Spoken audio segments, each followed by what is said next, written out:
កំណប់ប្រេងនៅអ៊ីរ៉ង់គឺជាគោលដៅសំខាន់របស់លោកត្រាំ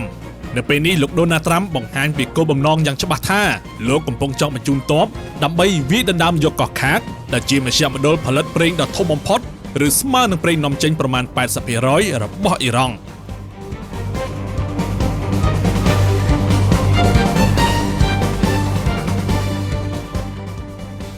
ចំពោះការគម្រាមនេះអ៊ីរ៉ង់បានឆ្លើយតបវិញថាទ័ពខ្លួនបានត្រៀមរួចហើយសម្រាប់សមរភូមិប្រយុទ្ធស៊ីសាច់ហុតឈាមជាមួយទាហានថ្មើរជើងអាមេរិកដែលចង់ឈ្លានពានធនធានរបស់ខ្លួនខណៈសង្គ្រាមកំពុងតែក្តៅដោយទឹកពុះ100អង្សាតម្លៃប្រេងក៏ហក់ឡើងយ៉ាងខ្ពស់បំផុតផងដែរដោយគិតត្រឹមថ្ងៃនេះតម្លៃប្រេងបានកើនឡើងដល់$115ក្នុង1បារ៉ែលនិយាយឲ្យខ្លីគឺតម្លៃប្រេងហក់ឡើងជិត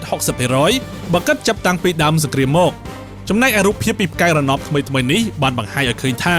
យន្តហោះ E3 Sentry មួយគ្រឿងរបស់សហរដ្ឋអាមេរិកដែលមានតម្លៃជាង$500 លានត្រូវបានបំផ្លាញទាំងស្រុងដោយសារតែគ្រាប់មីស៊ីលនិងយន្តហោះដ្រូនរបស់អ៊ីរ៉ង់នៅឯមូលដ្ឋានទ័ពអាកាស Prince Sultan ក្នុងប្រទេសអារ៉ាប៊ីសាអូឌីត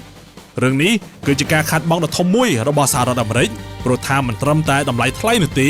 ការបាត់បង់ស្ដេចយន្តហោះរ៉ាដាមួយគ្រឿងនេះគឺប្រៀបបានដូចជាអ៊ីរ៉ង់បាញ់ខ្វាក់ភ្នែកទឹកមួយគ្រាប់ដែលកន្លងមកជួយចាប់សញ្ញាគោលដៅវាយប្រហារពីចម្ងាយរាប់រយគីឡូម៉ែត្រនិងជួយឲ្យបាក់សីដៃអាមេរិកកំទេចសភាវុធធនធ្ងន់របស់អ៊ីរ៉ង់អស់យ៉ាងច្រើន